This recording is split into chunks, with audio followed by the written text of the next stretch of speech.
Portuguese football ഇതിഹാസം Cristiano Ronaldo ഇസ്ലാം മതം സ്വീകരിക്കാൻ ആഗ്രഹിക്കുന്നുവെന്ന വെളിപ്പെടുത്തലുമായി അൽ നസറിന്റെ മുൻ ഗോൾ കീപ്പർ വലീദ് അബ്ദുള്ള. ഇസ്ലാം മതത്തോട് ക്രിസ്ത്യാനോയ്ക്ക് വലിയ ആദരവാണെന്നും കൂടുതൽ അറിയാൻ താല്പര്യം കാണിച്ചിരുന്നുവെന്നും അറബ് ടെലിവിഷൻ ഷോയിൽ അബ്ദുള്ള പറഞ്ഞു.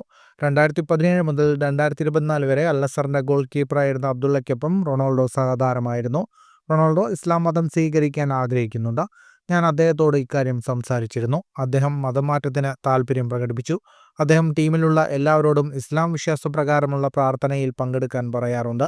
സൗദി അറേബ്യയുടെ സംസ്കാരത്തെക്കുറിച്ച് തുടക്കത്തിൽ അദ്ദേഹത്തിന് ധാരണയുണ്ടായിരുന്നില്ല. ഇക്കാര്യങ്ങളെല്ലാം എന്നോട് വിശദമായി അദ്ദേഹം ചോദിക്കാറുണ്ടായിരുന്നുവെന്നും വലീദ് അബ്ദുള്ള പറഞ്ഞു. പരിശീലന വേളകളിൽ പ്രാർത്ഥനാ സമയത്ത് എല്ലാം നിർത്തിവെക്കാൻ കോച്ചിനോട് ക്രിസ്ത്യാനോ ആവശ്യപ്പെടാറുണ്ടെന്നും അബ്ദുള്ള പറഞ്ഞു.